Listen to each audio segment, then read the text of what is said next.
Welcome to the Pigskin Party Podcast, the only podcast that combines real NFL analysis with a splash of pop culture and a dash of the random.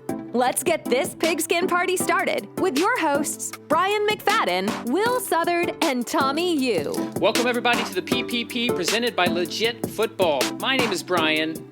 If you're listening, please make sure to subscribe, rate, and review. And you know what? Do the same as if you're watching.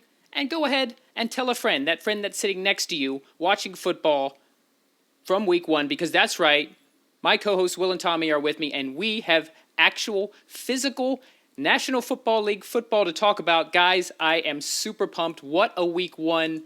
Will, what are your initial thoughts, the fact that we have actual football to talk about? I mean, hard to ask for a better week one, right? Like, I don't know if I can remember a better overall week one of games. I sadly turned off the game last night before it got good because I was sleepy and I was like, listen, it's the Raiders and the Ravens. Like, this is going to be mediocrity to the end. And it was not. But that's okay. I am caught up. Tommy, I know you watched that game to the end. What a perfect way to cap off what I thought, as Will said, was a fantastic week one. Like, I can't remember a week one where across the board there was so much entertainment, starting with the Bucs-Cowboys game on Thursday all the way up to literally overtime on Monday Night Football. How are you feeling after week one? If this is any semblance of what's to come this NFL season, like, it's gonna be unbelievable. Even if this is like the peak and everything just is downhill, it does not matter because football is here. And oh my goodness, like, everyone's making fun of the fact that Hollywood is running ideas. Who cares? Move aside, Hollywood. We got the NFL. So I feel like what a year to start a podcast for the first time. We started the podcast kind of halfway through last season, but we've been geared up and prepared to do it. And wow, as you said, if this is an indication of how the whole season's going to go, this was the right time to start an NFL amateur podcast here in the PPP. Amateur. So what do you say? Amateur. Well, okay, you know what? No, we're not amateur. We've been doing this long enough, Will. You are right. I am not going to downsell us anymore. Professional-ish Pigskin Party podcast. I know the Bucs won. Well, but he doesn't care what the team's called. Tom Brady et al. Won for Will. Tommy's Eagles won. My Dolphins won. Anthony's Lions played fun football. I mean, hey, there was something for all of us to love. We have a huge show. We're going to have a huge show. No, that doesn't need two. That really didn't need a second one. One would suffice, but you know what? Like I said, there's only so many times he's going to get to use that Lion sound drop, so he's going to get it in where he can. So when we drop our main NFL episodes during the season, this being the first one in week one, they're going to be big. We're going to be recapping every single game from the week before, some with more depth than others. Then we're going to go into previewing every single game for the following week. So we're going to recap week one, preview week two. We're going to do our fantasy segment, our Hires and Flyers that Will and I have been doing since we started the show. Tommy's got his Fantasy Island segment where he's out on an island making his fantasy nuggets drop. There's a lot to get to, so let's go right into it.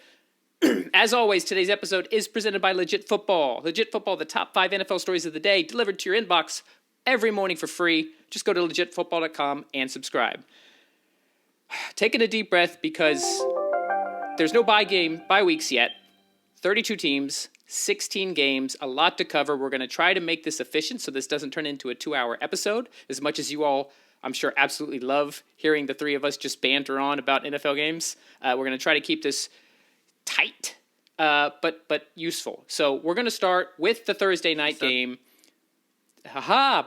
We need a rim shot sound drop, Anthony. If you don't have one, you absolutely need to have one for next week. Great job on the uptick there, Tommy. So the first game, Thursday Night Football, the Buccaneers beat the Cowboys in a game that was a lot. Oh, look at that. Anthony he's just ready to go tonight. I love it. Dan Campbell has clearly motivated him to do a better job as a producer. So the Buccaneers squeaked out, had to actually kick a last-second field goal to beat the Cowboys 31-29 on Thursday Night Football. It was a game that we all had joked would be a bit of a blowout, and it turned out to be extremely entertaining. Will, I'm going to turn to you first on this. Let's give some thoughts on the first game of the 2021 NFL season.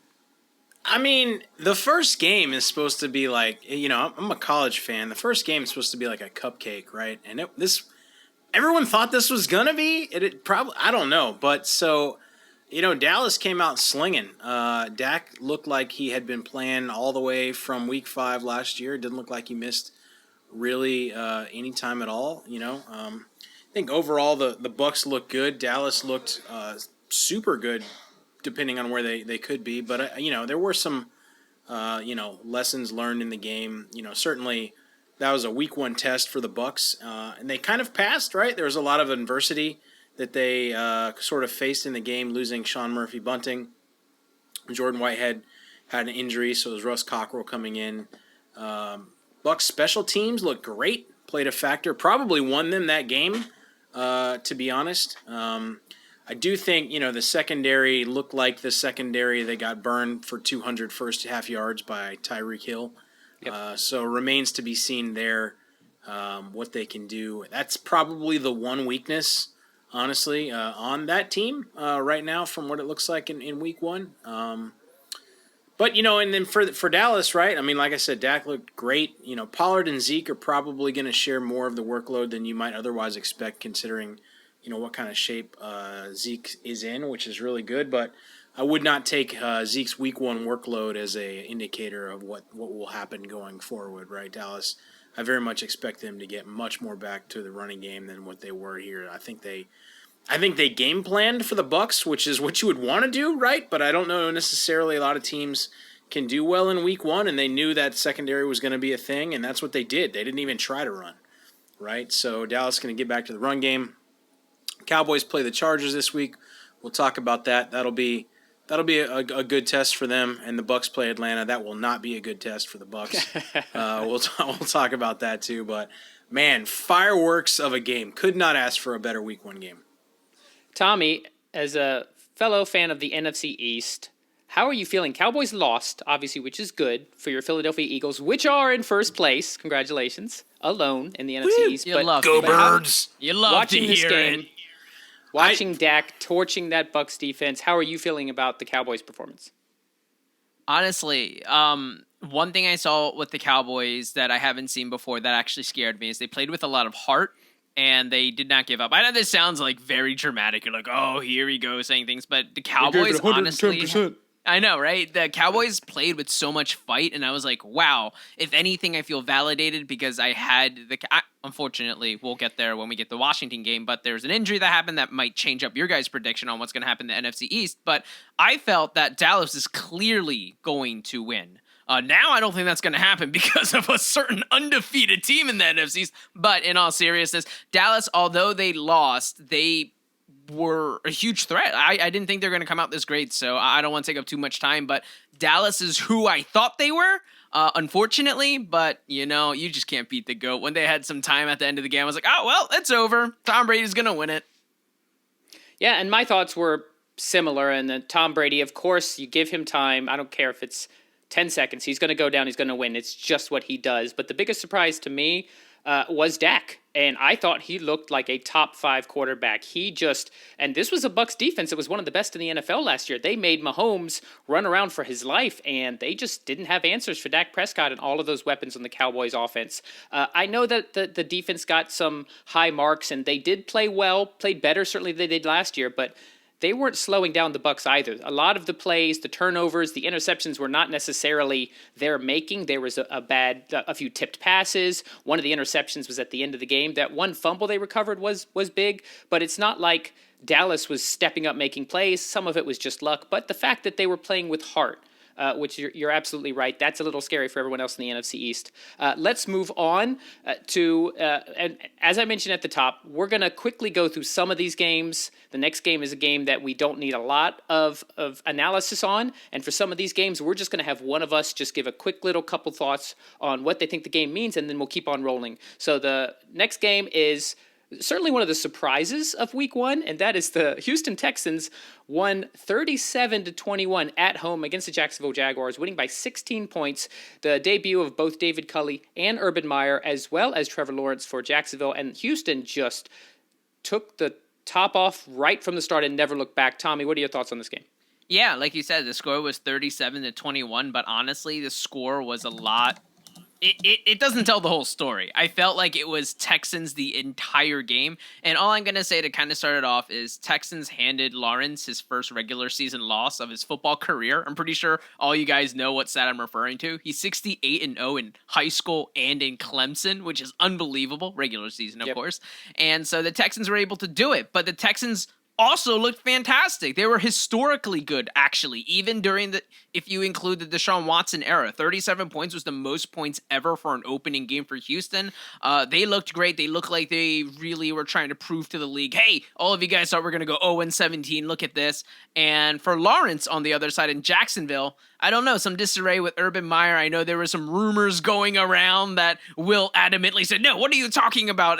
We don't have to address those yet. Yeah, Let's get some more credibility. I know what you're referring to. Of maybe Urban Meyer, this and that. But those are, once again, just rumors. But all I'm going to say is Jacksonville, they had a lot of hiccups. And Lawrence, at the end of the day, you're going to see how many interceptions and turnovers he's had. But, he didn't look too bad. A lot of his endgame stats, if you just look at the box score, Lawrence didn't look that accurate, but he actually had a lot of drops. And so overall, with Jacksonville, I guess the silver lining is, hey, your number 1 overall pick got in, got some good experience. He actually made some incredible throws, made some rookie mistakes, but hey, that's great. But overall, these two teams are still one of the worst teams in the league. So even though one won in dominant fashion, it's not like Houston is all of a sudden like a contender or anything.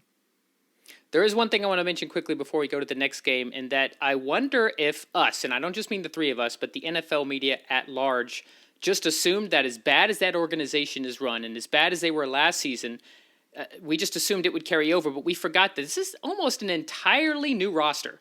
And these are not the players that finished with one of the worst records and was just a train fire. I'm not saying they're going to be good, but maybe we should give them slightly more credit than just being an absolute dumpster fire. We will continue to see in the weeks to come.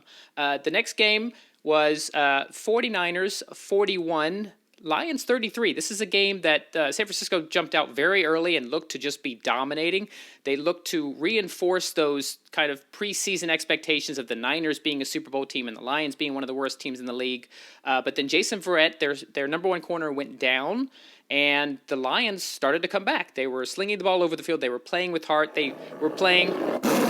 Anthony, 3 Lions sound drops now. I love it. They were playing with... No, stop it. Goading him. He's just going to repeat over and over. But they played with heart, and I think that's important. Anthony, I'll address you and any other Lions fans that are listening. I don't expect a lot of victories this year, but if this game is any indication of how they might play under Dan Campbell, I think there's a lot to be hopeful for and to look forward to in the years to come. Needless to say, I don't think they'll be coming this close to contenders every week, but the fact that they played hard until the end, they had a chance actually to tie it on the last drive, something to be thankful for. But in the end, the 49ers looked dominant. Jimmy G had his first 300-yard passing game in, I think, like a couple years. The running game, they lost Mostert for the season, but it didn't seem to matter. I mean, with that Kyle Shanahan offense, you put anybody in there with those running holes, and as long as you're fast, you're going to end up getting 100 yards. Yeah, the 49ers looked great. Lions played hard. On to the next game. This is one of those games that we thought was one of the hardest ones to pick, and that is the Los Angeles Chargers traveling to Washington and actually beat the football team. It was a game that was close the whole game. They ended up winning 2016. Will, high-level thoughts for this game?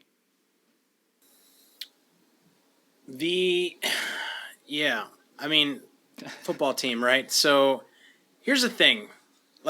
Everybody was high. I was high on the football team, right? When the year started. The Washington defense failed kind of to live up to the hype, right? The Chargers went. They didn't get a lot of pressure. I don't know if that's due to their lack of rush or the new offensive line for the Chargers. Well, I think it's a couple of. Chargers were 14 for 19 on third down, which is just good, right? It might even be this is like blasphemy. It might even be an upgrade to have Taylor Heineke, honestly, after how they looked in the first half. He looked decent. Wow, didn't look bad. Everything It didn't Tommy look bad. said was true when talking about the NFC East. Can you? hey. And then we had a lot of questions about Air Bear coming in. Air Bear. Allen, Air Bear. he looked fine, and the chemistry with Allen looked fine. In fact, looked great.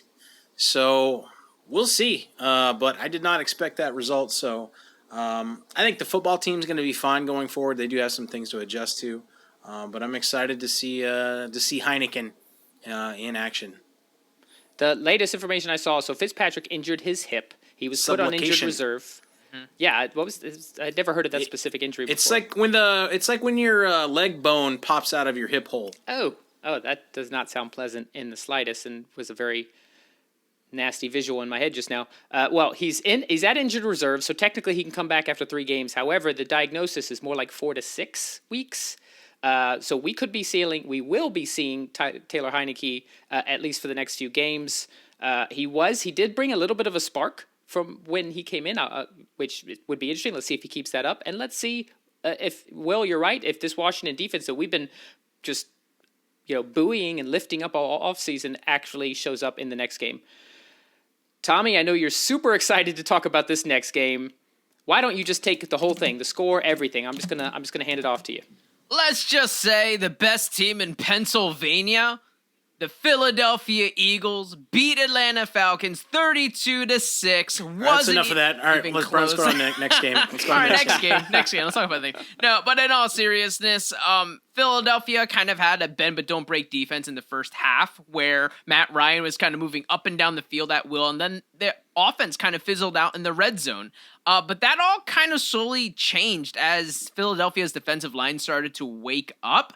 And to put it into perspective, Atlanta only had 1 play after the first quarter that was in Eagles territory, and it was an intentional grounding in the second quarter. So that kind of just shows not that the Eagles defense was great, more of the fact that Atlanta is kind of a dumpster fire. Like my intentions were to come in here with my chest held high, being like, did you see that throw to Devontae Smith? Did you see that touch? Did you see? But I'm not going to, only because I feel like you want to. Yes, yeah, I want to. Here's the thing. I said it.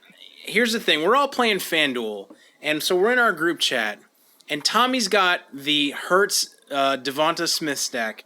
Oh, and I could when Hurts hit him for a touchdown, I could hear through my phone the from the other side of Tommy. So anyway, keep going. Sorry. All I'm gonna say is the that touchdown heard round the world. Yep, that was all correct. I had to look for a different pair of shorts. It was a phenomenal football day for me. But all I'm going to say is, while the Eagles looked good, I'm not here to overreact, but I should at least still have a reaction. And what that reaction told me was I was a little bit concerned of, obviously, what Atlanta is doing, because as much as I want to say the Eagles looked great, it was more of an indictment of how bad Atlanta looked.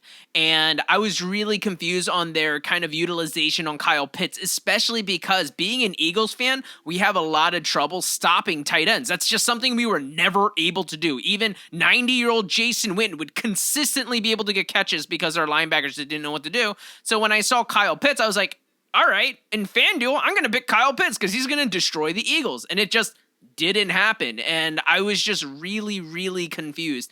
But the long story short, I think the biggest takeaway for me personally is Jalen Hurts for me is essentially still in his rookie season. He only played like 4 games last year, so he's only playing like his 5th game now. He still looks sharp. He still looked great. He looked how I expected him to look, and so I'm really excited to see how it goes. But once again, I don't want to overreact. I feel like Philadelphia's true litmus test is going to be against the Niners next week. Now I'm going to be sitting up a little bit more. If Jalen Hurts looks good again, I'll be like, all right, we might have something here. Now I'm not overreacting. Now I'm just reacting to 2 hopefully solid games by this team.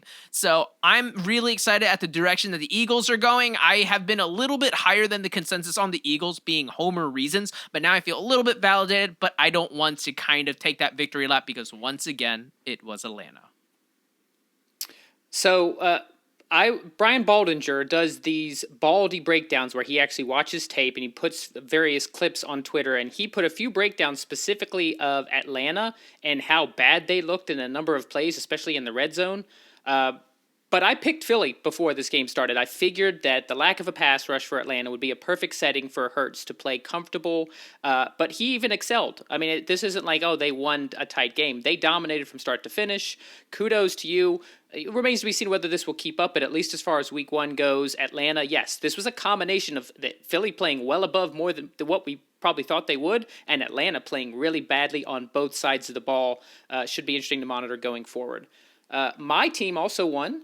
Not as exciting of a game, but I'll take a W, especially in Foxborough anytime. The Miami Dolphins 17, the New England Patriots 16. Brian Flores now has a winning record against Bill Belichick, 3-2, which is pretty cool stat. And the fact that this was in New England and we played the next game in Miami, maybe make it 4-2 later in the year. Not a lot to say. The few things I'll say, Mac Jones looked great. I'm just going to straight up say it. He looked, of all the rookie quarterbacks that I watched this weekend, Mac Jones clearly looked like the best. He looked like the most prepared. He didn't have a lot of shots downfield, but he really spread the ball around. I saw a few next-gen stats that, for instance, Andy Dalton, he had 2 throws over 10 yards, and one was an incompletion, one was interception. But Mac Jones had throws all over the field. He may not have hit anything deep, but that could have been a result of Miami's secondary. But he was very efficient. He stepped up in the pocket. He avoided pressure. He looked like he was playing like a veteran. So if you're a Patriots fan, arrows up for you guys. This honestly just came down to a couple of turnovers. Xavier Howard earning his contract, both forcing and recovering the fumble on that last drive where Damian Harris had already gotten the Patriots into field goal range, and I was a little worried that New England was going to go down and score. So Tua looked lights out on the first drive, up and down for the rest of the way. He made some plays, and he scored the go-ahead touchdown to a touchdown cursed to everyone. I did. You guys should have seen my group chat. I was all over the place after that first drive, and it was just downhill from there, which also could have been due to Bill Belichick game planning. Sure, interesting to see how he does going forward. Nevertheless, the Dolphins get the victory. I won't look a gift horse in the mouth. I'll accept that 1-point victory over a division rival. Next, another surprise, the Cincinnati Bengals 27 at home, the Minnesota Vikings 24. The game technically went to overtime, but it really wasn't that close. Cincinnati was leading most of the game, and the Vikings came back at the last second. Will, your thoughts? So the Bengals made a lot of effort to address their defensive line in the offseason, right? Looks much better. Ogunjobi especially looks really good. I think we're all happy. I think the NFL world should be happy that Jamar Chase does not look awful, right? God. Not just that, looked great. 100 yards, touchdown, no drops. Look bomb. Good, right? Yeah, exactly. So I still think that, from a fantasy perspective, you're probably looking at more T. Higgins red zone targets than Jamar Chase, but we'll get there. Anyway, but yeah, Chase didn't look bad, which is great. My boy Evan McPherson from Florida looks amazing for the Bengals, so they have a kicker. The Vikings O-line looks like it needs some help. That's a big thing for sure. Need to get Darisaw back, things like that, but they may be getting a third receiver. KJ Osborne had a really good game, and that can be dangerous. They have the weapons if they have the line, right? I mean, even losing a tight end, you got Thielen, you've got Jefferson, you've got Cook. I mean, it's all there, right? You just have to sort of put it together. Pass rush for them looked pretty good, so we'll see. But the Bengals are not going to be the punching bag team that everybody has known them to be for the past few years. They really emphasized the run game. Mixon had over 100 yards. He had 20-something carries. Joe Burrow only threw the ball, I think, 27 times, which is a big contrast to last season when he was throwing the ball 40 to 50 times a game. On the other side of it, Kirk Cousins did throw the ball 50-plus times this game. Usually a recipe for disaster. Definitely one of the bigger surprises. Next up, Seattle Seahawks. I think we all picked Seattle to win this game. Went in and won pretty handily, 28-16. Shane Waldron, new offensive coordinator. That offense just looked like it was humming. Tommy, what'd you see?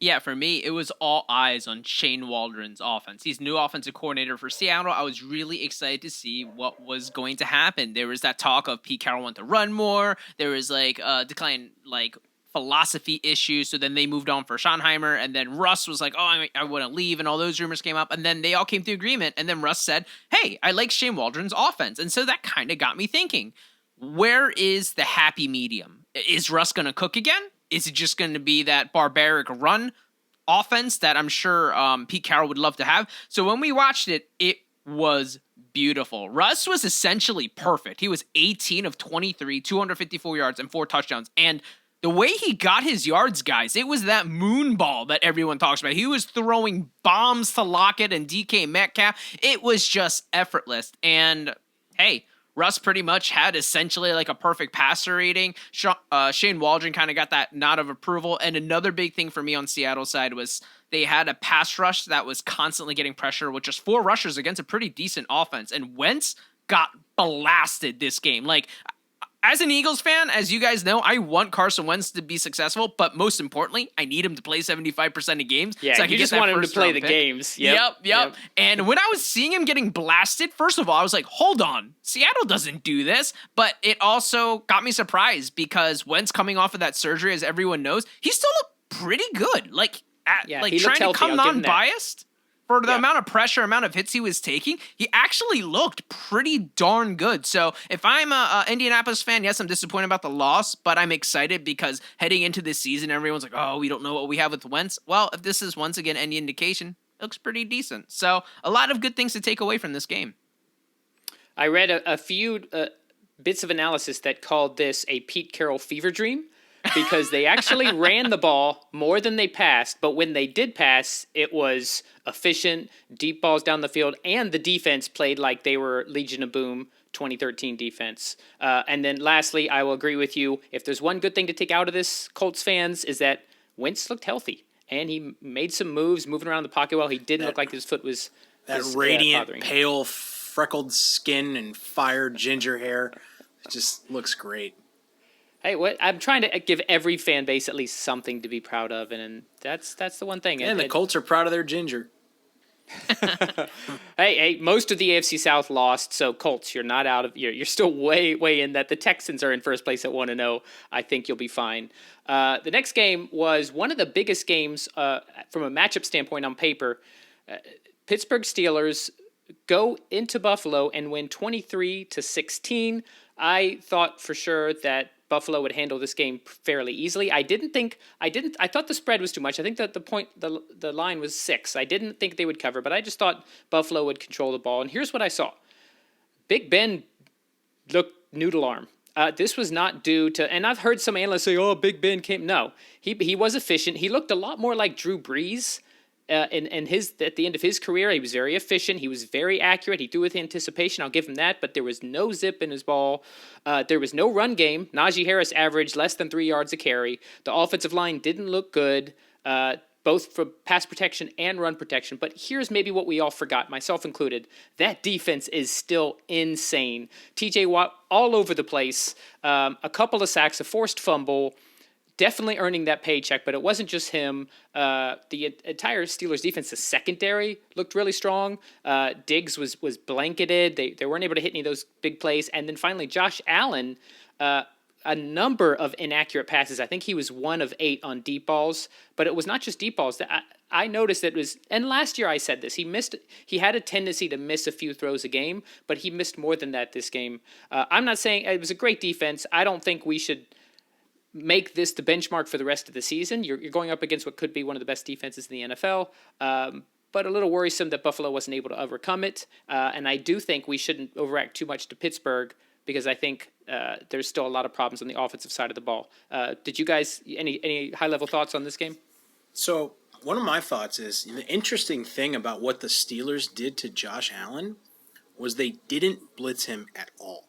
Yeah. At all. It's just rushing forward. And that's could be the blueprint to, if you don't let Allen be athletic, right, which is run around and make plays with his feet, and you make him just pass and read defenses, and you have a good, secondary, that could be the key. But I thought that was very interesting is that Allen's ratings, when not being blitzed, are much better than when he gets blitzed. So it feels like the Steelers just came in with a good defensive game plan for him. I will say again, I think a lot of media people are kind of jumping right back on the Steelers bandwagon, and I still have a lot of concerns for their offense.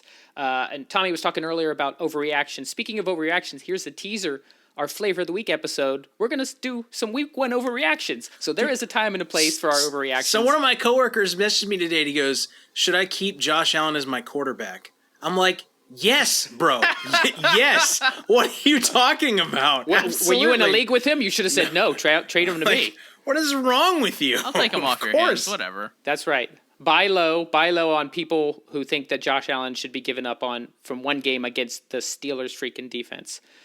Moving on, the Denver Broncos, 27, easily handling the New York Giants, 27-13 at MetLife Stadium in the Meadowlands. This game pretty much played out exactly as I thought. But I'd love to hear from you, Will. What were your kind of high-level thoughts on this game? Teddy Bridgewater was exactly what you would expect him to be and what they needed him to be, right? Which was just the new Andy Dalton. just consistent, fine, not special, okay, you know. The black Andy Dalton, do we bring in racing or no? Nope, we sure don't. Okay. We sure don't. Nope. So, he went there.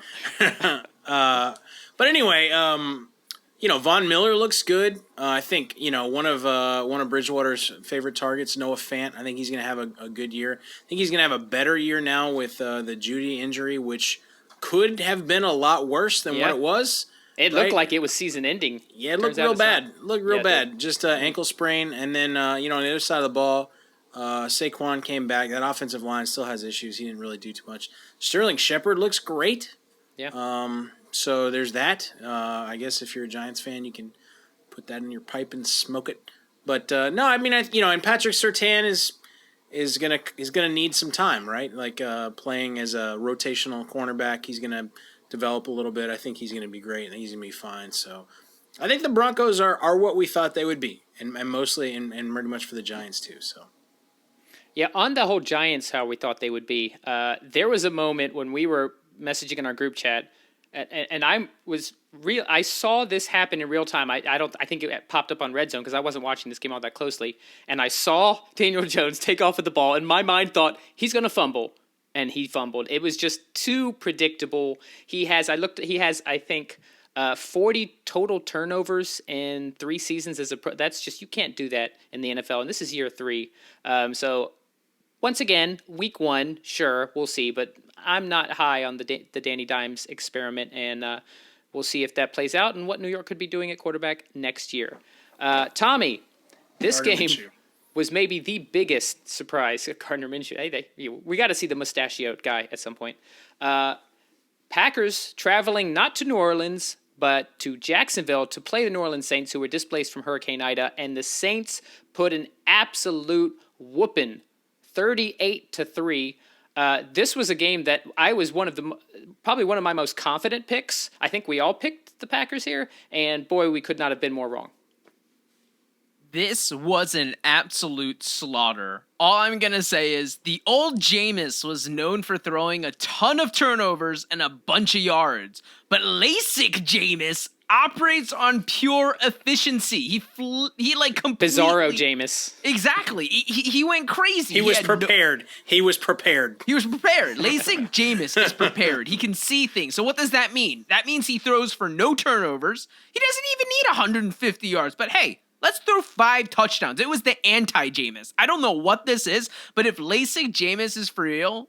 It's great for the league because he's like the weirdest, goofiest guy with all the weird pregame warm-ups. He's just an odd fellow. So it's just hilarious to see him make headlines again. But eyes on Green Bay. What I was actually looking at was the debut of Joe Barry, who is the defensive coordinator, but it was very reminiscent of Pettin's defense, where they played like this really weird soft zone. And what I mean by that, defensive backs were literally lined like 10 yards off the receivers, and obviously it didn't work. And as everyone already knows, Aaron Rodgers was putrid. His passer rating was so low to the point where if you just threw the ball in the ground repeatedly, that's still a better passer rating than what Aaron Rodgers Statistically, it was the worst game of his career. Yep. And all I'm going to say is Justin Fields outscored Aaron Rodgers in fantasy, and Justin Fields played 5 snaps, mic drop moment. So yeah, but for me, all I'm going to say is if you're Green Bay, just take it as, I don't know what year it was, but when the RELAX game where Rodgers just said, relax.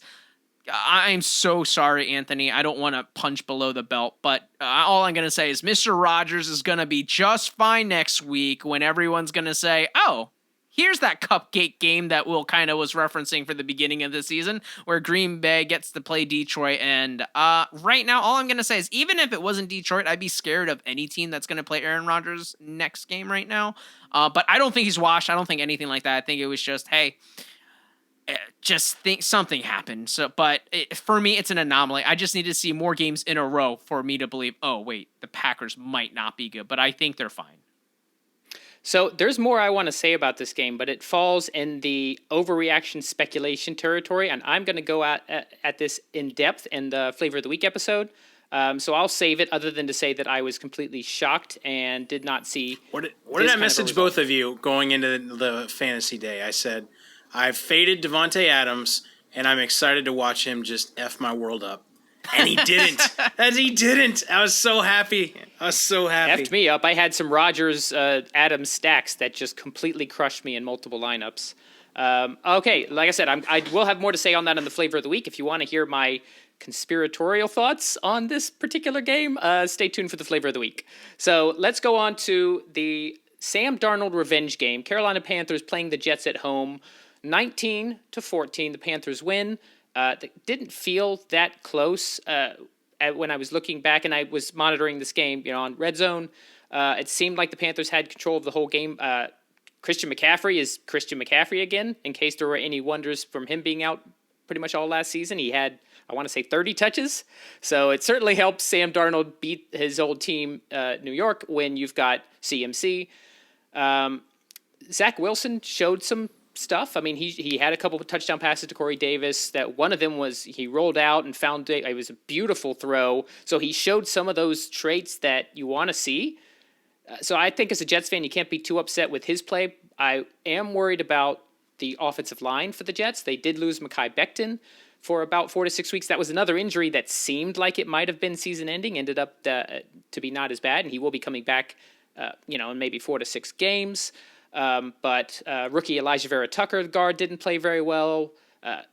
Poor Zach Wilson in his debut just didn't have much time to throw the ball. The Carolina defense looked great from a pass rush perspective, from a coverage perspective. Yeah, it helped that they were playing a understaffed Jets team and a team playing with a rookie head coach and rookie quarterback, but still, Carolina, arrow up to me.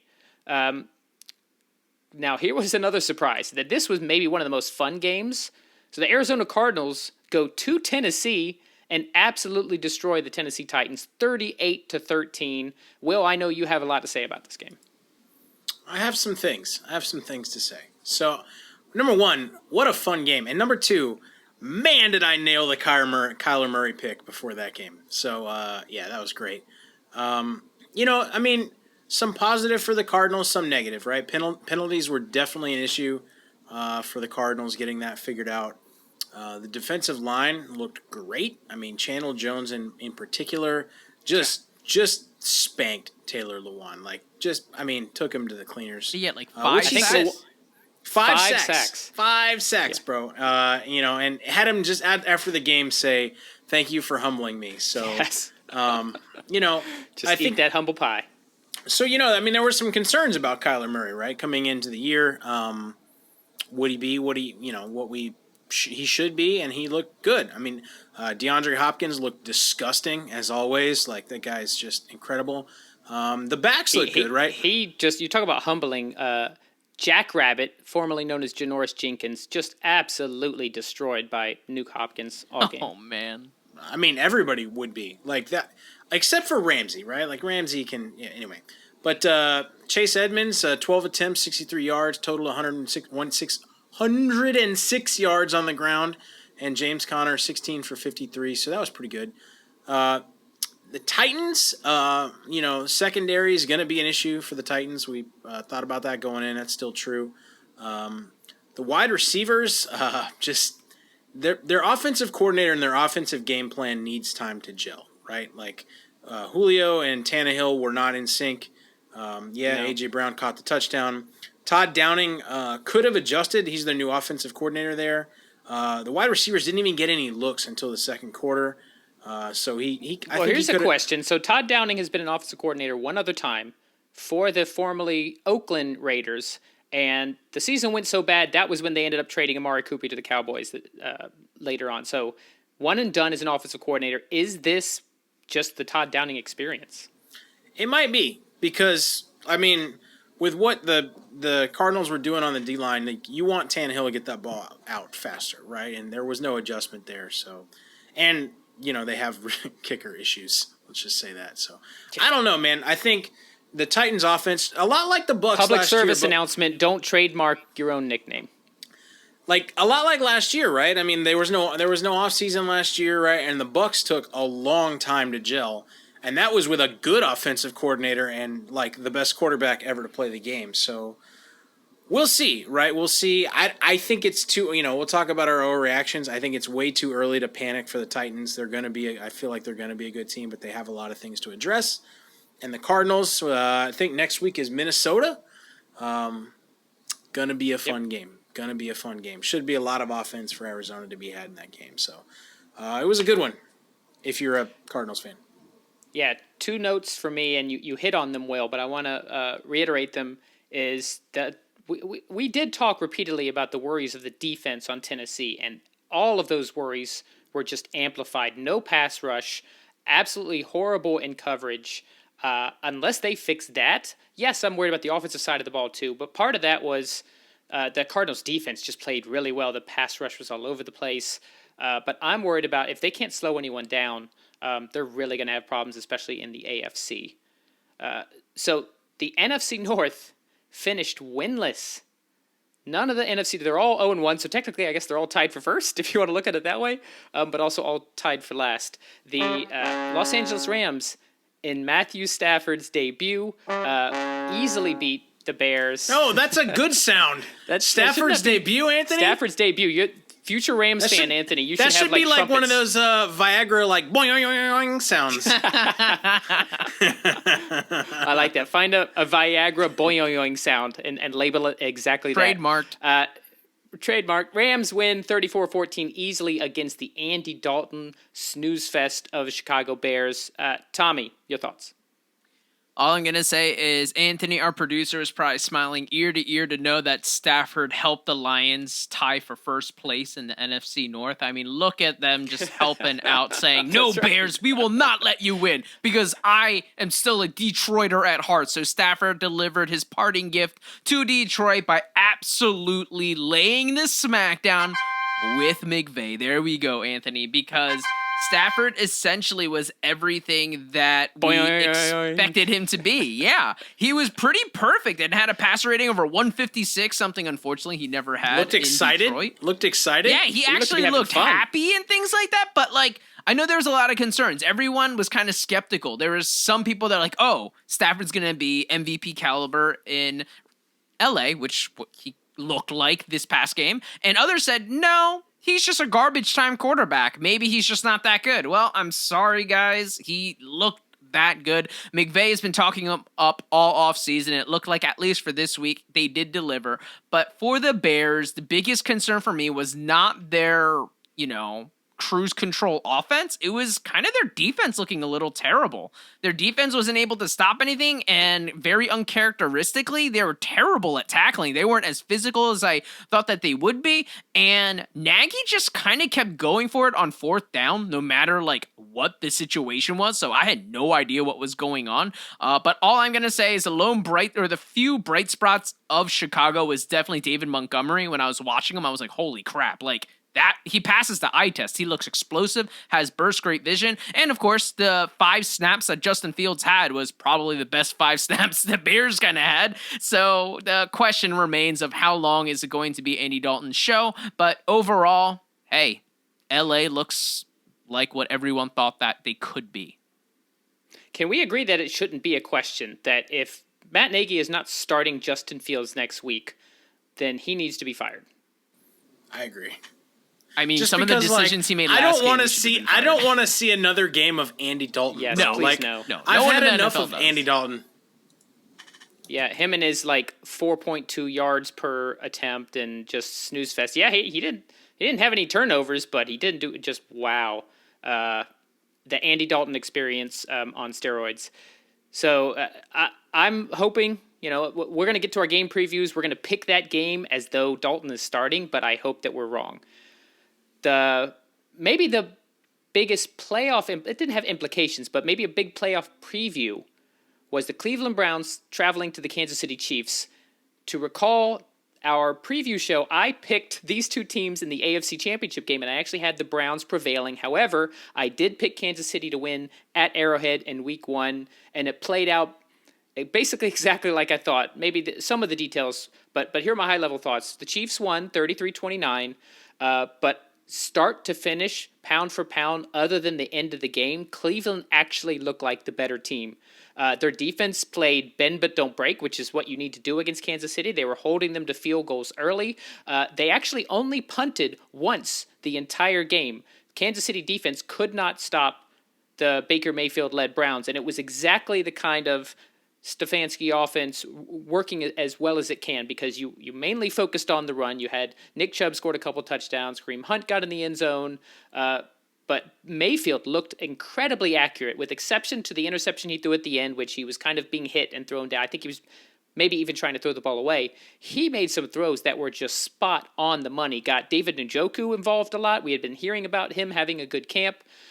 So it was at Arrowhead. It was always going to be tough to win. Mahomes doing Mahomes thing, that 75-yard touchdown to Tyreek Hill is just like, it's not fair. Yo, he's down it's just there not somewhere. fair.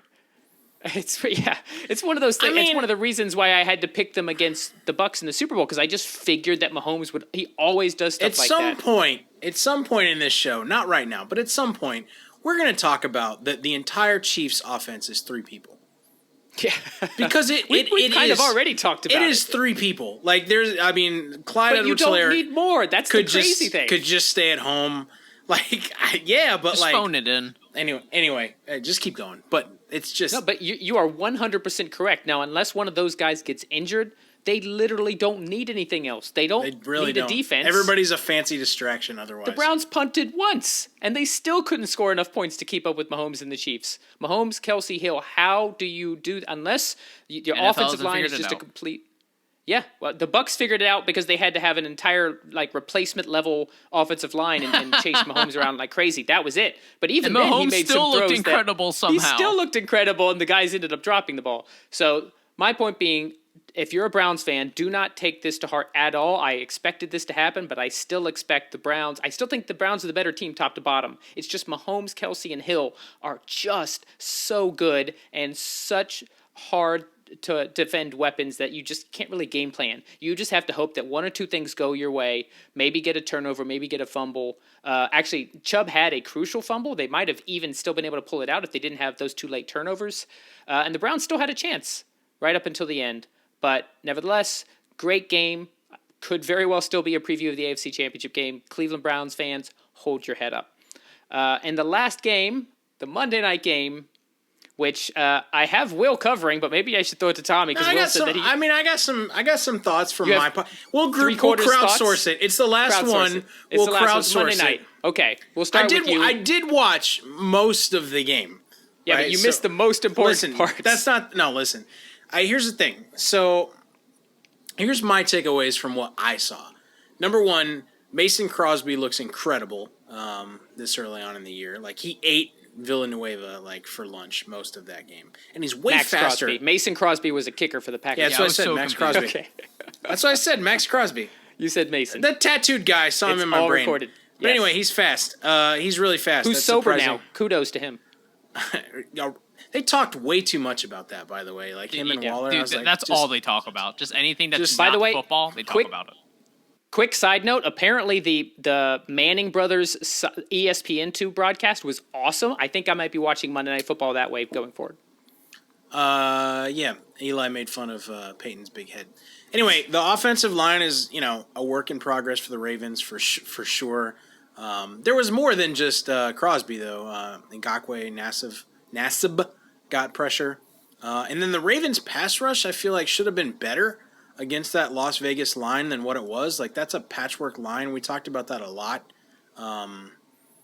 But they really didn't get home, And then the Ravens' running back Story, Tyson, he looked pretty good too. Had some burst, yeah. I don't know. I mean, I do think those injuries are going to hurt Baltimore down the line against better teams. Yeah, I mean, it was a thriller for this week 1 game, but I think a lot of the same issues sort of remain. I'm not sure we got any answers. Yeah, my quick thoughts. First of all, they won 33-27. Just realized I didn't say the result. So the Raiders won 33-27 in overtime. Crazy finish. The Ravens defense definitely looks suspect. So they lost Marcus Peters for the year. Jimmy Smith wasn't in, and their secondary had trouble slowing down the Vegas offense. And Derek Carr made the most of it. He runs that Gruden offense very well. This game obviously could have gone other way, but kudos to the Raiders. That stadium was hopping. This is the first time they've been. They opened the Allegiant Stadium last year. First time they've had fans. I think that might have given them the edge. They got a Davis Eternal Flame. Like, what is that, bro? There's like a. Did you see that thing? There's Al Davis. Yeah, it's a tribute to Al Davis. There's a torch in the stadium. Yep. It's like, all right. Hey, that $2 billion Death Star, as Mark Davis calls it. All right, so what a fantastic week one, recapping 16 games. We're going to jump into week 2 now because, hey, this is what the NFL does. That was yesterday. Now we're looking ahead. We're going to quickly go through. We'll try not to spend too much time so that, once again, this doesn't end up into a 2-hour episode. We'll each give quick thoughts and our picks and why, and then we'll just keep on going. So the first Thursday night game, we have an NFC East Showdown. So 3 of the 4 NFC East teams playing in the first 2 Thursday night games. Communist. The 0-1 New York Giants travel to the 0-1 Washington football team. Washington is favored by 3.5. Tommy, we'll start with you for your pick. A battle of the defeateds. Yeah, so I feel like everyone is going to be picking Washington this game. So I'm going to have to also pick Washington this game because the Giants suck. You can't. No, you can't. No, I was trying to be hot takey, but I can't. Like, I try to go against the grain sometimes, but no, it should be Washington. Will, are you sticking with your football team with Heineke instead of Fitzpatrick? I think they're going to look better. I mean, McLaurin should have had a better game, right? Like, McLaurin didn't do nothing. Nothing. We'll see, man. But, I talk good. I do think though the defense is going to look a lot better against the Giants. That's the Danny Dimes treatment. Makes the defense get confident. I'm going football team at home on this one. Yeah, I think we're going to find out that the Chargers are going to have one of the better offenses in the league, and the fact that Washington, they didn't have the pass rush that we expected, but they still kept them to 20 points. They were still in that game. The Giants have maybe one of the worst offenses in the league with Danny Dimes at the helm, so I also am easily picking Washington to win this game. The early Sunday games, the undefeated Can Cincinnati we talk about Bengals, his nickname? Why is his nickname Danny Dimes? It should be Danny Donuts or like Danny Dud. We Danny officially Danny Dud. I like Danny Dud. Danny Doo-doo. Well, Danny Dud. I think Danny crowdsource. Dud flows off the tongue. Danny Dud. I'm voting for Danny Dud. Tommy. All right, Danny Dud goes forward. Early Sunday games, the undefeated Cincinnati Bengals traveling to Soldier Field to take on the Chicago Bears, who are 0-1. The Bears are favored by 3. Will, your pick. Okay. By the way, feel free to pick. No need for analysis. Tommy, you feel the same? Oh, dude, I have a man crush on Joe Burrow. Everyone wants him to succeed, and I just seeing him play football just makes me happy. So I went against, like, if you guys listen back to when we were making picks last week and it was down to obviously the Bengals game, I said, oh, if I went with my heart, I'd pick. I'm not going to go against it anymore. If it's this close, I'm going with the Bengals. I mean, we're talking about the Andy Dalton-led Bears, right? Like not the halftime Justin Field-led Bears. Yeah. This is Dalton's revenge game. That Dalton, yeah. Yeah, I think we would have heard by now if Fields was starting, or maybe not, but we're recording this on Tuesday, so they may have been an announcement. We're assuming that Dalton is playing. I thought I was going to be, I thought there was going to be mixed reviews here, but I'm with you guys. I'm picking Cincinnati. The next one should be nice and quick. Yes, I know the Texans played well at home against the Jacksonville Jaguars, but Cleveland Browns at home are favored by 12.5. I'm just going to straight up say I'm going Browns. No analysis needed. You guys heard what I said about the Browns earlier. It's going to hurt. It's going to hurt Texans fans what's about to happen. They're right so back down confident. To earth. Oh, yeah. Tommy, any alternate take, or are we just going Cleveland around the board here? Once again, I want to be hot takey, but I can't. It's easily going to be Cleveland. So we're universal right now. We've all picked the same, which is a little weird. I'm sure there'll be changes. By the way, at the end, I will give an update on the picks. We will track that all year to see which one of us is actually more right when it comes to the picks. But let's go on with the game previews. So the Rams. Okay. Oh, sorry. Didn't even hear the opponent. Will is eager. So the Los Angeles Rams, fresh off their big victory at home against the Bears, travel to Indianapolis to take on the Colts. The Rams are favored by 4. We know how Will feels. Tommy. Yeah, I have to pick the Rams as well, only because, once again, I feel like the longer that offense has to mesh with Stafford and that defense getting better and better as the season rolls on, I think it should be somewhat close, but... top to bottom, the Rams are the more talented team. Yeah, Xavier Rhodes was actually out the first week, and yeah, we know he had troubles in Minnesota, but he actually played really well for Indianapolis last year. He was not in against Seattle. If he's out again, I think the Rams win either way, but I think they could go north of that spread if there's no Rhodes in there. So I'm also picking the Rams. Guys, we need to mix this up a little bit. Maybe the next one. Although probably not. The next game, the Buffalo Bills traveling to the Miami Dolphins. Bills. Okay, Will's just jumping on it. Do you have somewhere to be? Are you eager to get off? Because we got a flavor of the week. No, these are just Tommy. I mean, hey, I get off every time I watch Josh Allen play football, to be fair. Oh, nice. Boing. Okay, Tommy, your pick, Buffalo at Dolphins. The Bills are favored by 3.5. Yeah, I'm going to pick the Bills, too. I think last game, Brian DeBall got a little bit too cheeky, too cute with what he was trying to do in offense, what he was trying to show off, be like, oh, I should have been a head coach. And I think they're going to finally calm down and be like, all right, let's get back to the basics. So I think the Bills look back to form. Yet again, we are universal. I may be a Dolphins fan, but I think the Bills are the better team. I think they're getting humbled by Pittsburgh will end up being a good thing for Buffalo. I do think it'll be close. I don't think it'll be like the last time the Bills played in Week 17 last year where they just trounced Miami. I think it will be a good game, but I do think Buffalo comes out in the end. Other AFC East game, the New England Patriots 0-1, traveling to MetLife Stadium to play the New York Jets 0-1. The Patriots are favored by 5.5. Will, what's your quick pick? I love this. Will's just no need for extra fluffy talk. Tommy. Zach Wilson. No, you don't have to. You don't have to say anything. Just listen, give us your pick. He had a good preseason, right? But I mean, he didn't look great, and that's the Panthers' defense. Like, we're talking about New England's defense, and Mac Jones looked really good. I'm not sure why. Not sure why there's analysis needed. It should be obvious. There's not. Like I said, make your pick and go on, Tommy. Yeah. For everything that Will said, it's got to be New England, especially with Zach Wilson looking great, still a rookie, Belichick being Belichick. Should be New England. Maybe this is just more chalky picks for us. I bet an 8-team parlay going into this week because it was obvious to me like all these teams were going to win. So I was like, all right. So, yeah, Bill Belichick, rookie quarterback, fill-in cliche, but I do think it is correct. And I also think as good as Mac Jones looked against a tough Dolphins secondary, the Jets have maybe one of the worst secondaries in the NFL, especially seeing how Sam Darnold tore them up last week. So I think clearly the spread is 5.5. I see McCorkle going above that. The undefeated San Francisco 49ers 1-0 at the undefeated Philadelphia Eagles. 49ers are favored by 3.5. Tommy, we'll start with you on this one. I'm so sorry, guys. I gotta. The homer in me can't let it down. Jalen Hurts so good is going to continue, and maybe you got that right, Anthony. It's going to be the Birds. I know I'm probably going to be the only one here, but you can't blame me. I'm just optimistic, and I will never be on the air going against the Birds.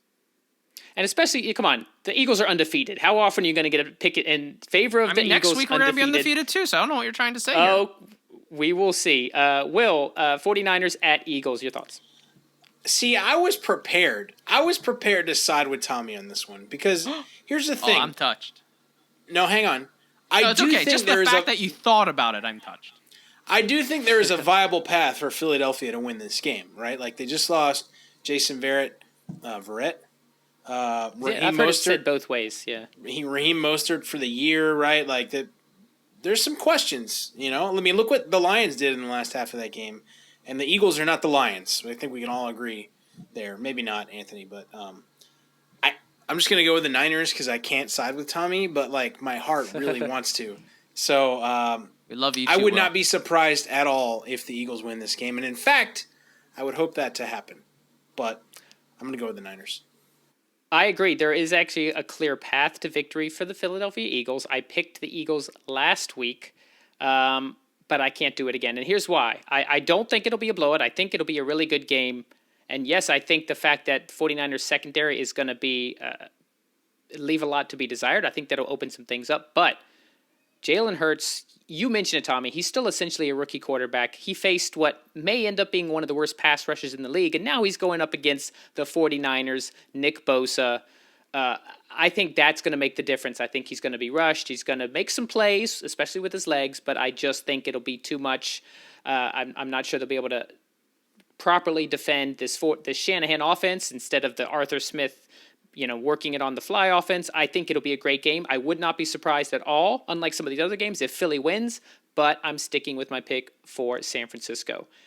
The Las Vegas Raiders, fresh off their overtime victory against the Baltimore Ravens, travel to another AFC North team playing the Pittsburgh Steelers. The Steelers are favored by 5.5, two undefeated teams. Tommy, we'll start with you on this. Your pick. Oh, I really didn't want you to start with me, only because... We go start with me. It's going to be the Steelers. Tommy, now to you. Oh, wow, there you go. Will is so eager. It's gonna be the Raiders. They're gonna continue this momentum. Nice. It's not. Then this is not a slack on Pittsburgh whatsoever. You're out of your mind. They have a great defense and things like that. But if you guys remember, when I made my predictions for the divisions, I said not Oakland. Las Vegas was gonna do better than a lot of people thought. And once again, they beat the Ravens. I didn't even pick them over the Ravens. I don't know. The way that Gruden plays or coaches his team to play offense, everything being a positive play, the ball control, everything like that, I don't know. I just see a path where this can happen. And I'm just going to, this year, I'm going with my gut, not with my brain. The Raiders. This was not a slam dunk pick for me, and I'm probably would go under pick the Raiders to cover, but I do think the Steelers will win. And it's the same reason I think the 49ers will take advantage and beat the Eagles, and it's the pass rush. That Steelers pass rush. Yeah, Will mentioned it. They didn't blitz anybody. It was just the front four. And Melvin Ingram actually looked like an upgrade over Bud Dupree. So they're going to terrorize this Raiders patchwork offensive line in a way that the Ravens defensive line just wasn't suited to do. I think the Raiders will make some plays. Darren Waller, by the way, had 19 targets. So as long as they've got Waller, they've got some quick passes. You can get the ball out to Kenyon Drake in space. But, man, I just see the Steelers at home, this Steelers defense just terrorizing that Raiders offense. So picking Pittsburgh. The Saints, undefeated New Orleans Saints, fresh off their shellacking of the Green Bay Packers, are traveling to the Carolina Panthers. The Saints are favored by 3.5. I'm just going to throw it up. Who wants to start this one? I don't want to pick on anybody. You want to do your quick pick, Why don't you start, Brian? Okay, I will start. And I'm glad that you threw it back to me. We didn't plan it this way because this, I'm guessing, is going to be the only one who picks this. I'm going Carolina. I'm feeling it. I'm feeling that defense. I love the way Brian Burns, Jeremy Chen, the rest of that young Carolina defense played. Yes, I know it was the Jets, but I just feel like they're going to make Jameis do Jameis things, and that could be all it takes to win a game at home. We'll talk more about the overreaction. I teased that I'm going to talk about that game with the Packers and the Saints, but I don't think just because Jameis threw 5 touchdowns for a whole 148 yards, I don't think that all of a sudden we should forget that this is the Jameis experience. He's going to have games like this. Well, I think the other side of it, the coin, comes next week. I think it'll be a good game, but I have Carolina coming out on top. What about you guys? I think, everybody pointed to Kamara last week is the whole offense is going to run through Kamara, right? And Kamara had a good game, but that was not really that true, right? I don't even know who 34 was, but he got the ball way too many times for how much I paid for Alvin Kamara in fantasy. And then you had no names, right? Forget the guy Juwan somebody who's now a tight end, apparently catching touchdown. Anyway. I'm with you. I think there is a path that the Saints could just flounder going into Carolina. I don't think it's going to happen. I'm going to stick with the Saints. I think good. I want you guys to pick against me here. I think they looked good enough that and the Panthers didn't look great against the Jets, right? They didn't just stomp the hell out of the Jets. So I'm gonna stick with the Saints faithful here and team LASIK Jameis. I want to go LASIK Jameis because I've been screaming that from the mountaintops, but I'm going to go with At the end of the day, the way I was going to be the only one. Yeah, the way I'm looking at it is like, when I look at Don't the let roster, me down, Jameis. I know, right? I want Jameis to win. I want to be wrong here, but I see CMC versus Kamara. All right, I'll take CMC. Then I look at the receivers. Obviously, take Carolina's. Then I look kind of at like the defenses. I'm like, I don't know. Carolina's defense. You can't take CMC versus Kamara. They're not going to foot race. No, I'm just saying. If it was offensive like lines skill are position involved. players and comparisons, that's kind of what I'm looking at. And when I look at team composition and things, I say, you know what? Matchup wise, yeah, I'll take Carolina in this. All right. Look at that. I thought I was going to be the only one. Now Will's the only one picking the Saints. Can't wait to see how that turns out. And I think everybody's going to pick the same team on the last one, though. Yeah, I think you're right there. Sorry. So I'm going to do it. So on the last game here, we got the 1-0 Broncos are coming into Jacksonville to face the 0-1 train wreck of the Jacksonville Jaguars. Urban Meyer. The Jaguars are underdogs by 6 points. I think we can all agree what's going to happen here, but I'm going to go out on a limb. I'm going to start with you, Brian. Who are you taking today in this game? Broncos. All right. Now, no analysis, no time for nothing. All right. Well, guess that's what we're going to do. Tommy, how about you? Broncos. Yeah, I'm going to go Denver as well. Can't take Jacksonville after what I just saw from their last outing. Fair enough. Oh, he's got his funny hat on, too. I'm going to agree. Will, this is my funny hat. I think when you're going to talk later about everybody agrees we're going to talk later about how surprisingly of a mess the Jaguar franchise is right now. Like rumor mill's flying. The defense we're going to overreact. We are going to overreact. They look bad. I think they're Texansing right now. So yeah, everybody's going Broncos. All right. Brian, why don't you finish off with your duties in the rest of the show? I like that occasionally Will turns into me, I turn into Will. That was fun. Role play. Okay, the Sunday late games. The Minnesota Vikings, 0-1, traveling to the undefeated. I can't wait until I'm Tommy U. I just have to get really excited and go like this everywhere. Yeah, man! How dare you? How dare you? There we go. Yeah. Vikings at Cardinals with the, I would say, MVP frontrunner after week 1, Kyler Murray. The Cardinals are favored by 4.5. They trounced Tennessee in Tennessee. Now they're playing at home. Tommy, we'll start with you on this. Your pick. I can't go against the Cardinals. They just looked way too good. Maybe I was too harsh on Cliff Kingsbury. You guys think I was too harsh on him? I still don't believe in him for some reason. I can't believe in him. I'm not. I don't know. I think Tennessee was just that bad. But it's more like I believe in Kyler that much to overcome. So yeah, I got to pick Kyler and the Cardinals. I don't believe in the Vikings offensive line. Yeah. Nor their secondary, really. So I think the Cardinals are going to take this one, but I do think the Vikings are probably going to put up some points, right? Yeah, this I think will be a repeat, but unlike Tennessee only putting up 13 points, Minnesota is going to get some garbage time.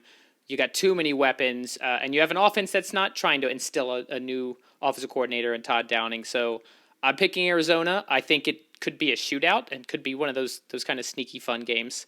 Next game, we can make this super quick. Atlanta Falcons 0-1 against Tampa Bay Buccaneers 1-0. The Bucs are favored by 12.5. Will, your pick? 12.5, bro. 12.5. Yeah. It's just going to be... You're already taking too long. Kyle Trask is going to play in this game. Okay, that's your hot take. Actually, it's not that hot take. I agree with you. Okay, Will. Even though he's inactive. You have to say it. Bucks. Make your pick. Bucks. Tommy. Tampa Bay Buccaneers here as well. Come on. What else are we going to pick? I might pick them to hit that spread. Dallas Cowboys traveling to the LA Chargers. Cowboys 0-1, and the Chargers are 1-0. The Chargers favored by 3 at home. Tommy, your pick. Don't make me say it.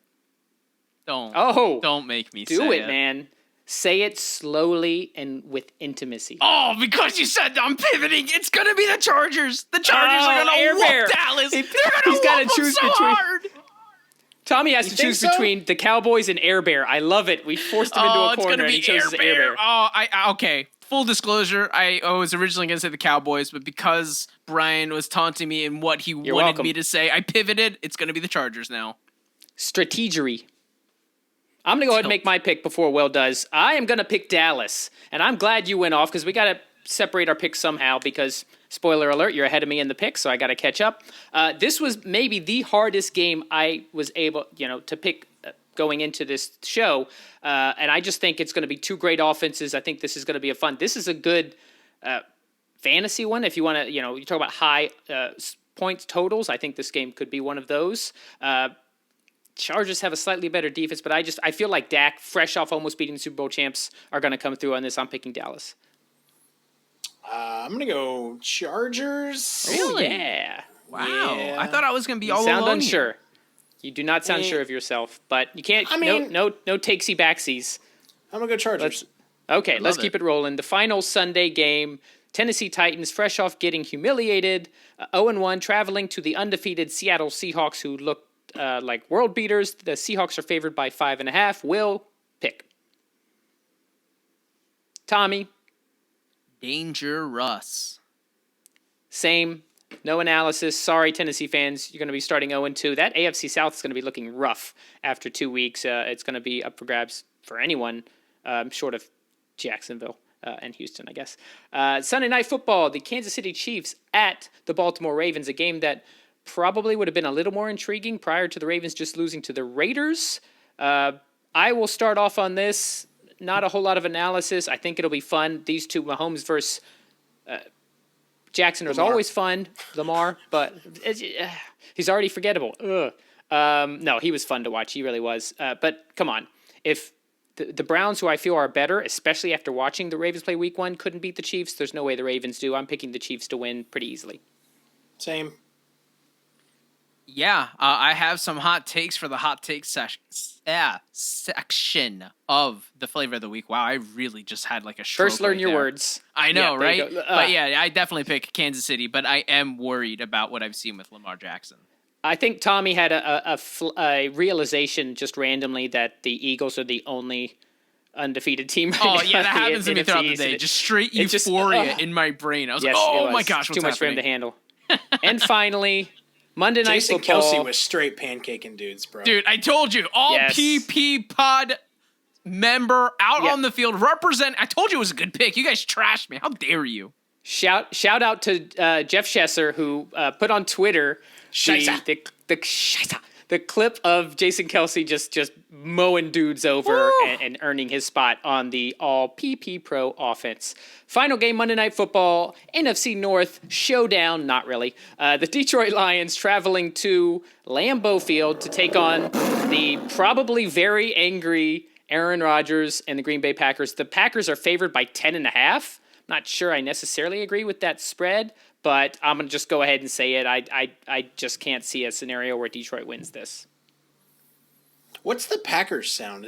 What does cheese sound like? Is it a cow or is it a it could we should definitely get a cow. You can't set Anthony up like that. It 100% needs to be a cow. Like Green Bay Packers. I just love the idea of that.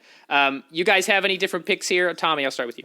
No, it's got to be Mr. Rogers. He's going to go out there, and I'm sure he's going to be pretty upset and trying to make a point. He's going to be angry. Angry Aaron. So I'm guessing, Will, you're picking Packers as well. Yeah, you have a tendency to just kind of say stuff but not make the actual pick. Okay. No, it was in unison. It was implied. It was implied. Okay, fair enough. Well, for the nature of the picks, we can't just make it implied because we will be tracking it all year. So here's a recap, and normally I'm going to do this at the top of the preview section. Apologies, I'm doing it at the end this week. So I am 9-7 after 1 week. Will went 8-8, and Mr. U went 11-5. So Tommy is currently in first place in the picks. What up?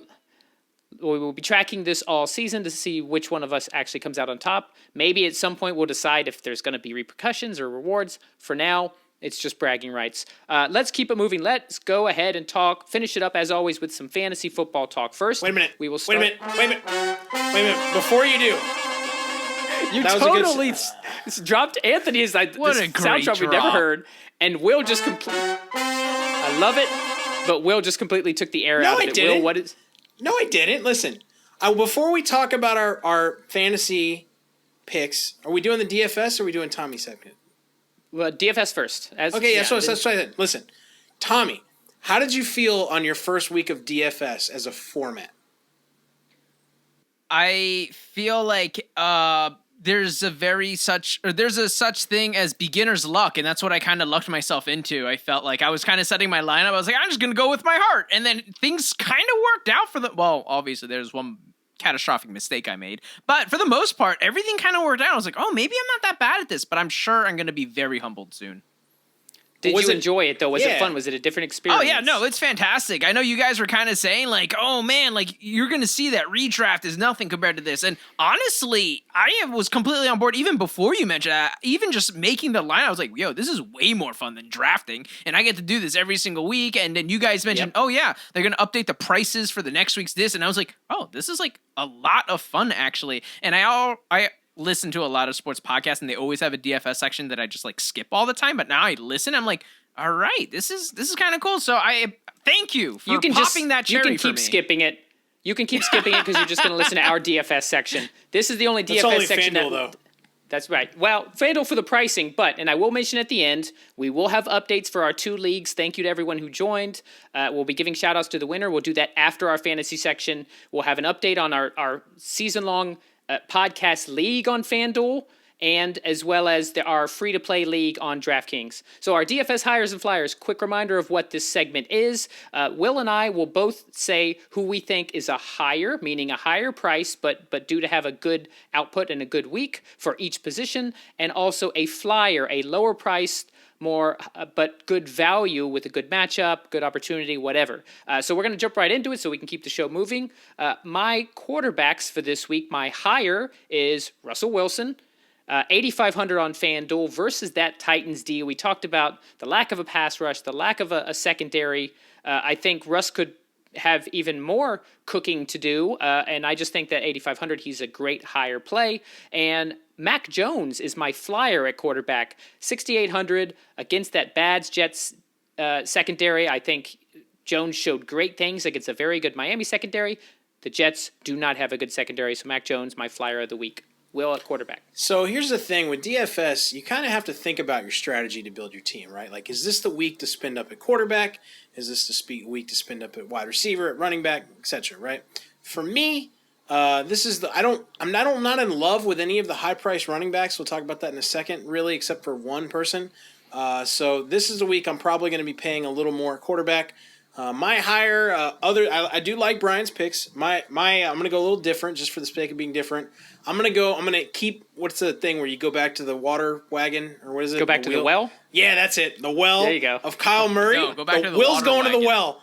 Will's going to the well of Kyler Murray again. Will went to the well to Will. Against Minnesota. I think that game could, put some fireworks, so we're going to go back there until proven wrong. And then if we're going to go cheap, I don't like going that cheap at quarterback this week. My cheapest I'm going to look is probably Matt Staffy versus Indianapolis. Rocky Sin is definitely beatable, and depending on if Rhodes plays or not, that secondary is pretty awful. Matt Stafford looked great. 7,500, that's where I'm at in quarterback. And also, Tom Brady's in consideration, but I can't pick 3, so there's the 2. You just wanted to have a Tom Brady mention. There was no other reason to say that right there. Against Atlanta, bro? Yeah, I know. No, I'm just kidding. Oh, my yeah. God. I'm surprised you didn't pick him as your higher, but I guess Murray has the running. Tom Brady can do a lot of things. Running is not one of them. He is very slow because he's white. Our running backs, my higher for the week, Nick Chubb. Against that Texans defense. Nick is 8,400 on FanDuel. I was not crazy about the higher price running backs. I will agree with you there, Will. I just think this is a kind of how I picked Dalvin, and apparently was wrong last week. I think the Browns will have a lead, and they'll just want to run. But they want to run the ball anyway. But I think they'll especially want to run the ball after they get up on the Texans. So I just think Chubb's going to get a lot of opportunity here. And then my flyer is kind of sticking with the whole Cardinals versus Vikings. I've got Chase Edmonds, only 6,000 on FanDuel, going up against that Vikings defense. He is the better back out of the backfield as far as catching the ball versus James Conner. So I think you can get some points in the half PPR format of FanDuel, and I think they're going to be giving them the ball a lot to ice that game. So I got Chase Edmonds. Will, who you got? So I actually don't like the high-priced running backs so much that I have to agree with you on Nick Chubb. I like that. That is the pick I like. And the thing with the Browns, the thing with Chubb and Hunt in fantasy, you're never wrong picking either one of them any week, really. Like they both produce. They're both going to give you something. So, but I'm going to go with Chubb as well. My lower or flyer pick, I'm going to go to Damian Harris versus the Jets at 6,200. Thought about that. Belichick loves him some Damian Harris. And Damian Harris is really good at running the football, unlike Sony Michel, who was not good at running the football. I thought about Harris. There's one reason I didn't pick him. Because he's a Patriot? Because he fumbled. I picked Mac Jones as my flyer. It's because he fumbled, and Bill Belichick hates running back that fumble. So I just have this weird thing that he's just going to be a passing. The Jets' secondary sucks, and they're just going to torch through the air and give Mac Jones some confidence. It still is Mac I like Jones, Harris though. Otherwise.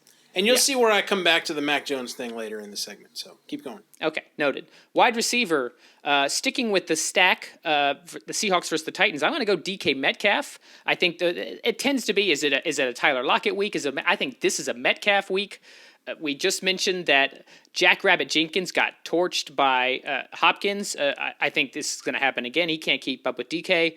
7,000 only. That was, I didn't have to spend that much to do my hire. So he's priced pretty well. I think he's due to produce big against that horrible Titan secondary. And my flyer, Jamar Chase, is back in our respectable discussions. Only 5,500 against a Bears D, a secondary that was awful and just got torched by those Rams receivers. Chase didn't drop a ball, had over 100 yards and a touchdown.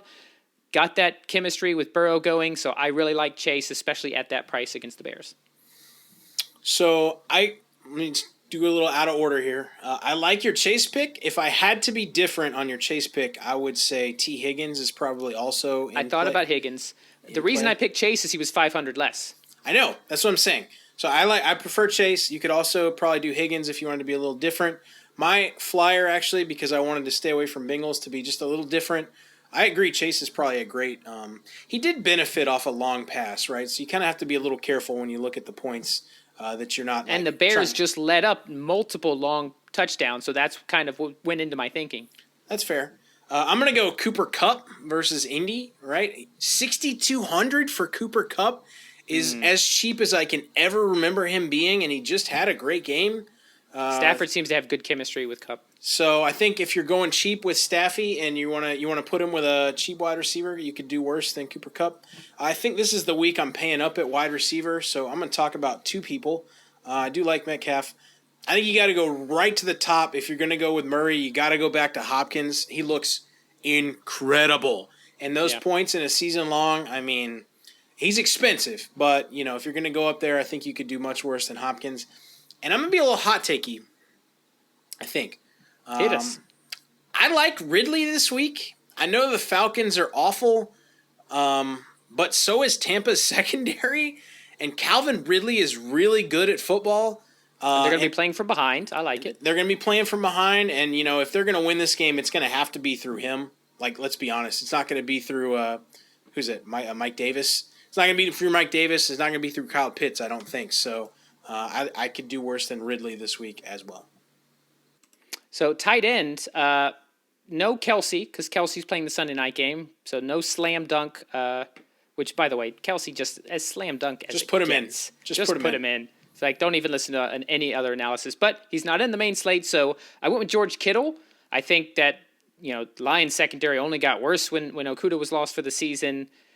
Kittle, I think this is a game where he can just get some of those yards after catch that he's so good at. Only 6,700. If you want to get a lower price tight end, David Njoku against the Texans defense, 4,800. He showed great chemistry with Baker Mayfield in week 1. And at that price, if you're going to punt, I think that you could do a lot worse than that.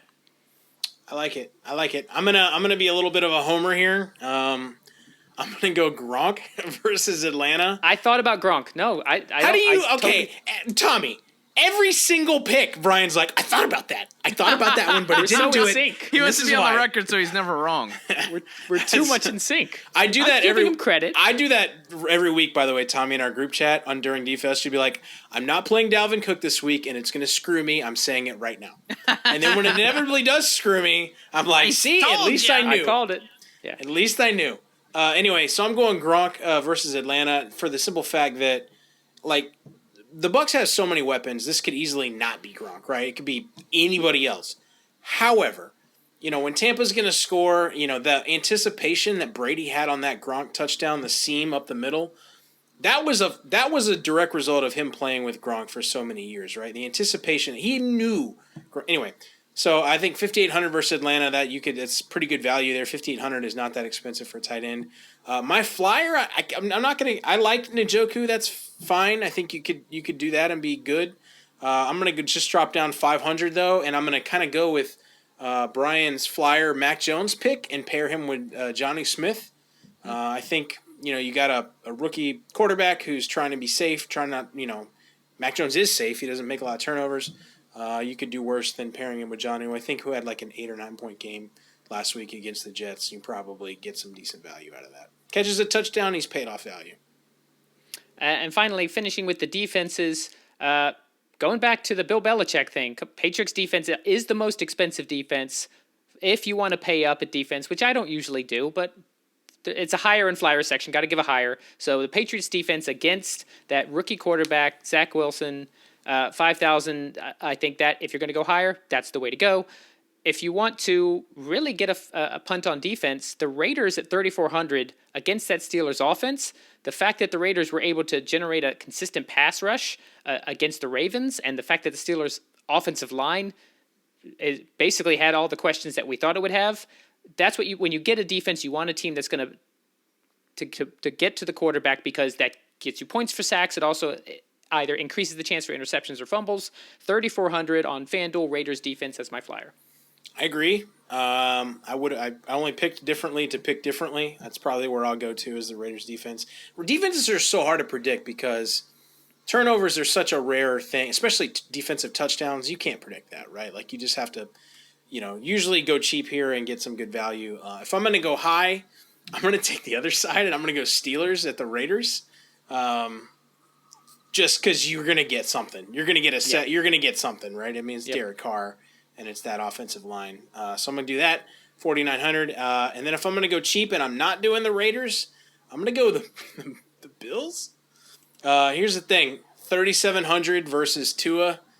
I'll take a shot on that all day, right? Like the Bills' defense is good. Like I said, I'm probably going to go the Raiders, but if you want to be a little different, you're playing in a GPP, you're playing in a tournament, I think you could do worse than paying 3,700 for the Bills' defense.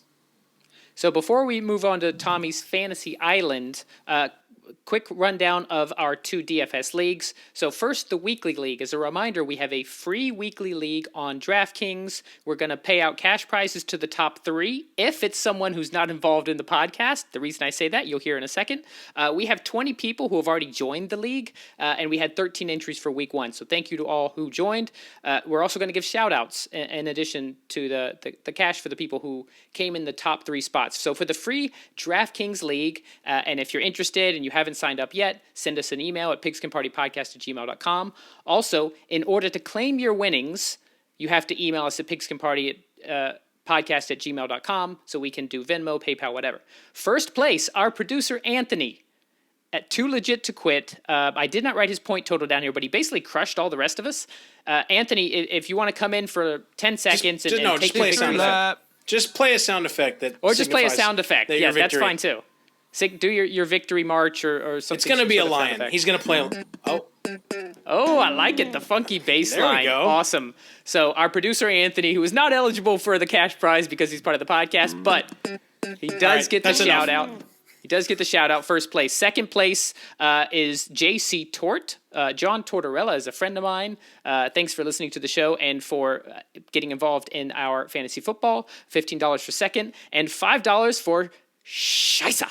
Jeff Schesser comes in third. I believe that's the first time he's ever played DFS. Joined our DraftKings. Jeff, thanks for being a listener and thanks for getting involved. If you want your $5, go ahead and you know where to find me. Our season-long, quick update on our season-long league. So the winner from week 1 is Lil Mac 03. That is my younger brother, Sean. So shout out to Sean for joining the league and winning with 123.36 points. The contest was very close. I'm also going to be tracking the host standings throughout the year. So right now, Tommy, in his first ever time playing DFS, is at 117.66, first among the 3 hosts, beating me by 22 hundredths of a point. You love to see it. 117.44, and Will just right behind at 114.56. So we will track the host standings throughout the season-long league. We'll give a shout-out to the winner, but also see how the three of us are doing. See, the thing that went wrong was Raheem Mostert. Yes, he destroyed getting me. injured. Yeah, getting injured, happen. bro. Yeah, like I'm saying, like, your poor guy's season's done, and you're like, the thing that went wrong with my fantasy lineup is Mostert got injured. Well, it's a 1 week fantasy lineup, Brian. That's true. Fair enough. All right, let's. We are getting on in time, so let's go ahead and turn over to Tommy for Tommy's Fantasy Island. Wow. That was awesome. I am so Well special. done. Special sound drop. Welcome to my island, fellow listeners. This is where I get to ramble as much as I want because this is my island. You guys are my prisoners, and you have to hear me ramble now. I'll keep it short. 2 to 3 minutes. Yeah, 2 to 3 minutes, right? So there are 3 players that kind of came to my mind that I kind of wanted to shine a light shine a light on. The first one being Zeke. If you're a Zeke owner or someone in your league right now is freaking out, seeing Manager. Zeke. Yeah. You do not physically own him. No, I'm going to say manager. Politically correct here. owner. No, Okay. I'll say owner. Okay. This is my island. You're a minority. Last You can time say I that. checked. When did you? Wait, how'd you guys even get here? Oh, This yeah. is my You're right. island. We can't- I we're didn't not on the interrupt island. Okay. your DFS section. How We're back on dare the boat. you. You're right. Yeah, get We're out of gone. here. Get We're on off your the boat. island.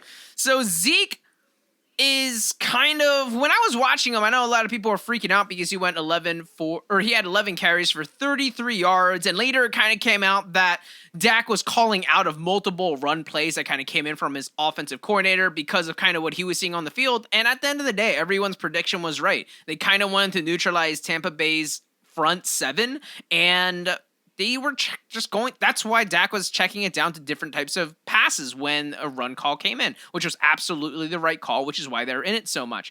But a lot of people are very scared of Tony Pollard for very good reason. There's going to be not a timeshare, but there's going to be a little bit more of a split in Dallas. But what a lot of people aren't paying attention to is the snap count percentage. And Zeke dominated that. A lot of times with La'el Collins now being suspended for 6 games, I feel like, hey, why not just throw Zeke on the offensive line? He did that good in pass protection, but he was in the game in a lot of important times. And for me, because they trust Zeke so much, I feel like he's still going to get a Lions work when the game plan goes right. So if you're in a league right now and some of the Zeke people are like, oh man, I don't really like him, or they're kind of getting skeeved out, just send a couple trade offers because you're going to look pretty darn good. And if you do have Zeke in a league, don't panic. He's going to be fine. Now, speaking of panic, let's talk about Brandon Ayuk from the 49ers. This is kind of really weird and took a lot of people by surprise. Well, San Francisco took a lot of people by surprise when they said Trey Sermon was a healthy scratch. Everyone said, what's going on? But for me, my eyes went to Brandon Ayuk because he ran 15 routes and got 0 targets, whereas Deebo Samuel ran 25 routes and got 12 targets and had a monster of a game. So when you look at the stat line, you're like, wait, was Brandon Ayuk hurt? What was going on? And then after the game, you hear reports saying that Brandon Ayuk is trying to learn to be a professional. Like, I don't know what's going on. So if you have Brandon Ayuk in a league, don't freak out. Definitely don't drop him, but he would be a hesitant hold for me. And this is a completely different situation, but a little bit of doubt falls into the back of my head because I remember how much hype Dante Pettis was getting when he had a great end of the year stretch. I understand that Brandon Ayuk's stretch was much better. He's a much better player. Yeah, I completely understand that. But one thing I need you to contextualize, because hindsight, 2020, all that kind of stuff, Dante Pettis had a lot of hype. He was also a second-round draft pick that they traded up for. So I'm just saying it's not out of the realm of possibility where Ayuk might be in a doghouse or whatever. To me, what's most concerning is he was completely healthy, had a lot of great reviews in the training camp, and he ran only 15 rounds, 0 targets. Last but not least, I kind of talked about this at the top of the show, David Montgomery. A lot of people have not given him his due. A lot of people said, oh, he had a very easy end of this schedule, but so did Jonathan Taylor, and everyone was all over him. And I was like, I'm not that big of a fan. I'm still a little concerned, but everyone discounted David Montgomery. What did he do? He had 100 yards, a touchdown, 3 broken tackles from Aaron Donald, which is kind of crazy. Now he's really showing what he was drafted for. He was someone who had a great balance, can play through tackles, but doesn't have the speed. Well, he kind of showed a little bit of the speed. So if you have David Montgomery, definitely a hold. Don't try to trade high on him or anything like that because he should be great for the rest of the season. But those are 3 players that I kind of want to shine a little bit of light on because, of course, in our flavor of the week, we're going to be overreacting. So during these times when you're trying to overreact, underreact about Ezekiel Elliott, Brandon Ayuk, or David Montgomery, that's kind of what I bring to the table when it comes to my fantasy island. Thanks, guys. And yes, fine. I'll say managers, not owners. That was awesome. And he gets the outro. I love it. How do you get the coolest freaking music? That is the Because best Anthony sound and drop I are Anthony in you've love. ever played. All right, so let's wrap it up. If you joined us during the off season and you're used to our like right at hour main episodes, that's not going to happen during the regular season. We've got recaps, we've got previews, we've got fantasy talk, we got a lot. Get used to these episodes to be about an hour and a half. We appreciate you listening. If you're listening for the first time, please make sure to subscribe. Leave us some feedback, 5-star review on iTunes or wherever you're listening. You can connect with us on social media. The best way to do it is our Twitter at official PP Pod. You can watch this episode and all of our videos on YouTube. Don't forget to sign up for Legit Football at legitfootball.com. Thanks for listening, and stick around for the flavor of the week. Go Birds! Go. Thanks for tuning in to this episode of the Pigskin Party Podcast. If you're enjoying the show, please feel free to rate, subscribe, and leave a review wherever you listen to your podcasts. We really appreciate that effort. We'll catch you in the next Pigskin Party.